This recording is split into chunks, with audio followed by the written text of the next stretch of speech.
ഇന്ന് നമ്മൾ ആട്ടിൻ സൂപ്പാണ് വയ്ക്കാൻ പോകുന്നത്. എല്ല് മാത്രമേ ഉള്ളൂ കേട്ടോ, കാല് ആട്ടിൻ്റെ കാലെടുത്തിട്ട് നമ്മൾ സൂപ്പ് ഉണ്ടാക്കാൻ പോവാണ്. അപ്പോൾ നമുക്ക് വീഡിയോയിലേക്ക് പോവാം. എല്ല് നമ്മൾ നന്നായി കഴുകി എടുത്തിട്ടുണ്ട്. ഇനി നമ്മൾക്ക് ഇതിലേക്ക് ഇടേണ്ട സാധനങ്ങളിലെല്ലാം എന്തെല്ലാം നോക്കാം. ഇത്രയും ചുവന്ന എല്ല് എടുത്തിട്ടുണ്ട്. വെളുത്തുള്ളി, ഗ്രാമ്പൂ, പട്ട, മല്ലിയില, ഇഞ്ചി, കറിവേപ്പില, ഇത്രയും സാധനങ്ങൾ നമുക്കിതിൽ ഇടേണ്ടതുണ്ട്. പിന്നെ പൊടികളാണ്.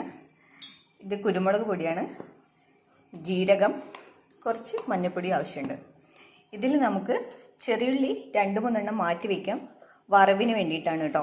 ബാക്കി ഉള്ളികളൊക്കെ നമുക്ക് ഒന്ന് ചതച്ചിട്ട് വേണം ഇതിലേക്ക് ഇടാൻ വേണ്ടിയിട്ട്. നമുക്കിനി ചതച്ചെടുക്കാം കേട്ടോ. ഇതൊക്കെ കുക്കറിലേക്ക് നമുക്ക് ഇഞ്ചി, പിന്നെ ചതച്ച് വെച്ച ഉള്ളി, കുറച്ച് മഞ്ഞൾപ്പൊടി, പിന്നെ ജീരകം കുറച്ച് എടുക്കുന്നുള്ളൂ.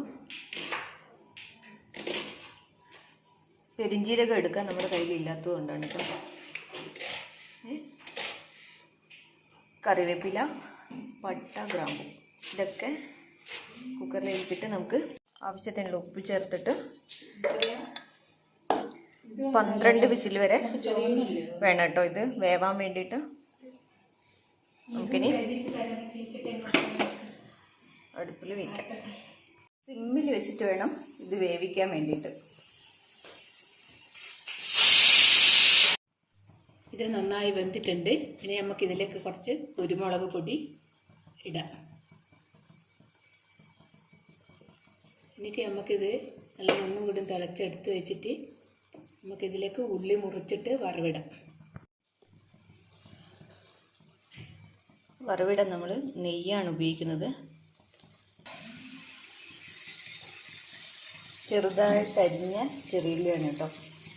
നല്ല ബ്രൗൺ കളറാകുന്നത് വരെ വഴറ്റിയെടുക്കാം. ഇതിലേക്ക് കുറച്ച് കറിവേപ്പില കൂടി ഇട്ടിട്ടുണ്ട്. നമുക്കിത് എല്ലിലേക്ക് ഇടാം. നമ്മുടെ സൂപ്പ് റെഡിയായി. ഇനി ഇതിലേക്ക് ചേർക്കാനുള്ളത് മല്ലിയിലയാണ്. നമുക്കിതിൻ്റെ ടേസ്റ്റ് നോക്കാം.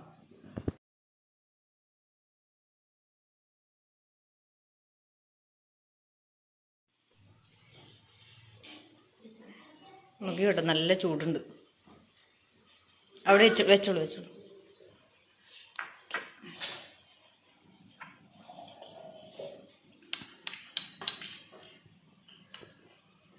ചൂടുണ്ട്.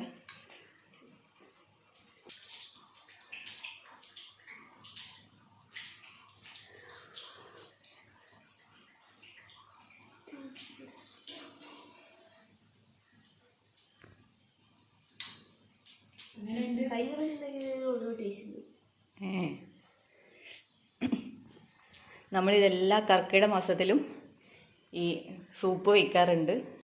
വളരെ എളുപ്പത്തിൽ തയ്യാറാക്കാൻ പറ്റിയ ഒരു സൂപ്പാണിത്. എല്ലാവരും ട്രൈ ചെയ്ത് നോക്കുക. ഇഷ്ടപ്പെട്ടാൽ ഫീഡ്ബാക്ക് അറിയിക്കാൻ മറക്കരുത്. ബൈ.